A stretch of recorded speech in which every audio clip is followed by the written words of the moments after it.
যে বাবা যে মা খোদার কসম তার ছেলে কিংবা মেয়েকে আল্লাহ চিনায় নাই, কোরআন চিনায় নাই, সেজদা চিনায় নাই, গোলামি চিনায় নাই, রব্বে কাবার কসম, আপনি বাবা আপনি মা আখিরাতে আল্লাহর সামনে কি জবাব দিবেন তার জন্য রেডি থাকেন। বিল্ডিং এর হিসাব নিয়ে যাইয়েন প্রত্যেকে কবরে, পুরা বিল্ডিং এর সিমেন্ট কত, বালু কদ্দুর, এরপরে মিস্ত্রি খরচ কত, সেন্টারিং এর বাঁশ আর কাঠ খরচ কত গেছে, এটি হিসাব নিয়েন। আল্লাহ জিভুতের লাগিয়াই করছি, এই যে করছি 300 বস্তা সিমেন্ট, মোট 6 টন রড, এরপরে দিয়া বালু 30 গাড়ি, সিলেকশন বালু 2 গাড়ি। নবীজি বলছে 3টা বড় বড় আযাব আসবে।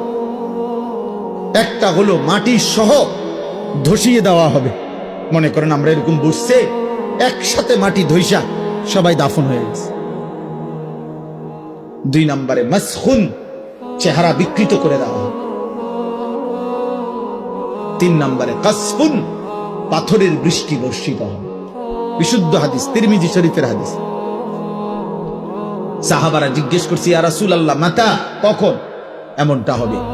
নবীজি বলছে, ইজা জাহারাতিল কাইনাত ওয়াল মাআজিফ, যখন ব্যাপকভাবে গায়িকা, বাদ্যযন্ত্র, গান বাদ্য, নাচনেওয়ালি আর নর্তকী, বেহায়াপনা, গান বাদ্য আর বাদ্যের ঝংকার, এটা যখন বেড়ে যাবে, ওয়াস্তাহাল্লাতিল খামরা, এবং মানুষ হালাল পানির মতো মদ আর নেশা পান করতে থাকবে। আল্লাহর নবী বলেন তখন এই 3টা আযাব আসবে। তুমি জানো না বান্দা, তুমি আমার বড় মায়ার সৃষ্টি। তোমার মারে জিজ্ঞাসা করে দেখো, আমি কোনোদিন তোমার মাকে তুমি যখন গর্ভে ছিলা জিজ্ঞেস করি নাই যে মা তোর ছেলের নাক লাগাবো, কোথায় লাগাবো, তুই মা বলে দে। আল্লাহ বলে না, আমি কাউকে জিজ্ঞেস করি নাই, আমি মালিক আমার নিজ হাতে, আমার কুদরতি হাতে বান্দা বড় বেশি সুন্দর করে আল্লাহ কসম করে বলছে, 4টা কসম করে আল্লাহ বলছে, ওয়াত-তিনি ওয়াজ-যাইতুন ওয়া তুরি সিনিন ওয়া হাদাল বালাদিল আমিন।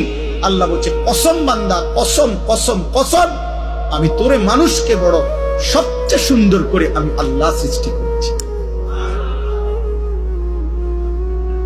আমি তোকে বড় বেশি যত্ন করে বানিয়েছি। আমার মতো এমন মালিক কেমনে ভুলে গেলি, এমন মনিব কেমনে ভুলে গেলি, এমন মালিক কেমনে ভুলে গেলি? ভাইয়া বলো না, একটা ছেলে বলো, এত বড় মালিককে কেমনে সেজদা না দিয়া, এত বড় কলজা তোমার কেমনে হলো? তুমি জানো না তিনি কে?